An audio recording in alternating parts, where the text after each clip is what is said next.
Today, we are diving deep into the mind's hidden operating system, those invisible seeds that somehow grow into our most stubborn habits. We're going to unpack it all. Let's get right into it. You ever notice that? I mean, really think about it. That same flash of anger you get in traffic, that same craving for a snack when you're not even hungry, that little twinge of comparison when you're scrolling through social media, it feels completely automatic, doesn't it? Well, it turns out it's not random. There's a whole process happening under the hood, and understanding it is the absolute key to making real, lasting change. Okay, let's make this super practical. Picture this. You see an ad for a brand new smartphone. Instantly, boom, a pleasant little feeling pops up, and in that split second, a latent desire, a tiny, tiny seed, activates. It's just a whisper in your mind, ooh, nice. Now, right here is a fork in the road, and this is crucial. Path A is the path of mindfulness. You just notice that little flicker of desire, and you let it go. You watch it pass. That's it. Game over. But path B, well, path B is what we usually do, right? We grab onto it. We start checking reviews. We daydream about how great that new camera would be. And suddenly, the phone in our pocket feels old, a little lacking. You've just taken that tiny seed and given it a big drink of water. That initial spark, that tiny little seed, before it spirals into a full-blown obsession, that is exactly what we're going to get into today.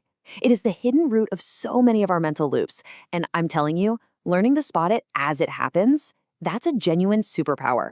So here's our game plan. We're going to start with those dormant seeds themselves. The Pali word is Anusaya. Then we'll look at how they grow into this powerful, almost intoxicating flow called Āsava. After that, we'll see how these are different from your basic personality or Carita. And finally, the best part, how to actually uproot these weeds for good. All right, let's start with those hidden potentials just waiting in your mind. This first concept is Anusaya, and honestly, the best way to think about it is as a dormant seed. So, Anusaya is a latent tendency. Just imagine your mind is this fertile field, and buried deep in the soil are these tiny, dry seeds. Right now, they aren't doing a thing. They're not a thought, they're not an emotion, they're not an action. They are pure, dormant potential, just lying there, waiting for the right conditions to sprout. Now, let's contrast that with Āsava. This isn't dormant at all. This is the outflow, the intoxicating current. So if Anusaya is the seed, Āsava is what happens when that seed gets watered over and over and over again. It grows into a big, strong, deep-rooted tree, and its sap is constantly flowing, always pulling your attention and energy outward. So here's the difference in a nutshell. Anusaya is that static, sleeping potential, the quiet little seed. Āsava is the dynamic, active flow, the living tree that keeps the habit going. And you see, you can't have the tree without the seed. This means the real source of the problem isn't the big, obvious habit. It's that tiny, hidden, dormant seed. So what are these seeds we're talking about? Well, there are 7 main types. First, sensual desire. You know, that automatic like you feel seeing a good-looking person or a piece of cake? Then there's aversion, that flash of irritation when the Wi-Fi drops. We've all been there. Then there's wrong view, that deep-seated feeling that my opinion is the right one. Next up is doubt, that nagging voice that says, is any of this inner work even doing anything? Then we have conceit, that subtle, constant self-comparison you do when you're scrolling through LinkedIn. Next is craving for existence, that deep, restless ambition to become something more, something better. And finally, the big one, ignorance, the root of them all.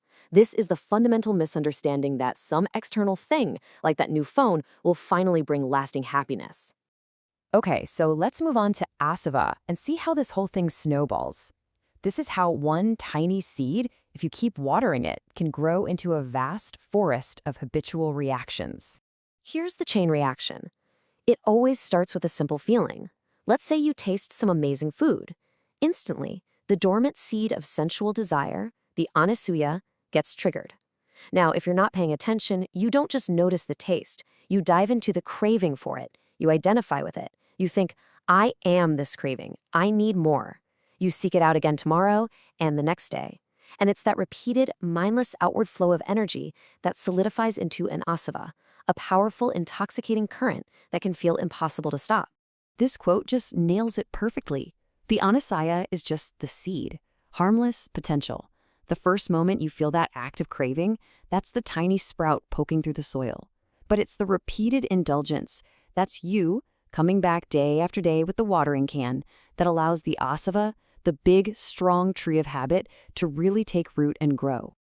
Now, we need to make a really important distinction here. Not every tendency you have is a weed that needs to be pulled. Some of it is just the soil itself. And this is where a concept called Carita comes into play. Carita is basically your habitual temperament. It's your personality style, your default wiring. Are you someone who's naturally more analytical and skeptical, or maybe more driven by faith and devotion? Are you energetic or more laid back? This stuff isn't a defilement or a problem to be fixed. It's just the basic structure of your personality. It's the soil. And check out this slide because it lays out the difference so clearly. Anusaya is a latent defilement. It's a seed of suffering. It's what causes rebirth, and it gets completely and utterly destroyed when someone reaches full enlightenment. Carita, on the other hand, is just a temperament pattern. It doesn't cause rebirth. And while the unhealthy parts of it get purified, the underlying style, that can actually remain. And this insight is so liberating. The spiritual path isn't about turning everyone into a carbon copy, vanilla-flavored robot. It's not about erasing your personality. An enlightened person who was naturally witty and sharp might still be witty and sharp, just without any of the sting of arrogance or aversion. Someone who was warm and nurturing will still be warm and nurturing, but without any of the clinging. You purify your unique personality, you don't obliterate it. So if the goal is to get rid of those anusayas, those weeds, how on earth do you do it? Well, let's look at the actual path to freedom from these deeply ingrained habits. The process has a name, Samuccheda-pahāna. It literally means eradication by cutting off at the root. This isn't just about managing your anger or suppressing a craving. No. This is about pulling that weed out so completely from the soil of the mind that it can never, ever grow back. And this uprooting happens in very clear, distinct stages. It's a gradual process. At the first major breakthrough, the seeds of wrong view and doubt are pulled out forever. In the next stage, the path tackles sensual desire and aversion, weakening them significantly. Then, in the stage after that, they are removed completely. And finally, at the culmination of the path, the deepest and most stubborn seeds of all, conceit, the drive to become, and that fundamental ignorance, are destroyed for good. So, when it's all said and done, how many of these dormant seeds, these Anusaya, are left in the mind of a fully enlightened person? The answer is 0. A big, beautiful 0. The potential for them to arise is just gone. And this is exactly why an Arahant gets this special title. Āsava, it means one whose Āsavas are destroyed. And why are the intoxicating flows gone? Well, it's simple, because the seeds, the Anusaya, have been completely uprooted and burned away. If there are no roots, the tree simply cannot grow. It's a perfect and complete solution. So why does all of this ancient psychology matter to you, right here, today? Because mindfulness is how you stop watering the seeds. It's that simple.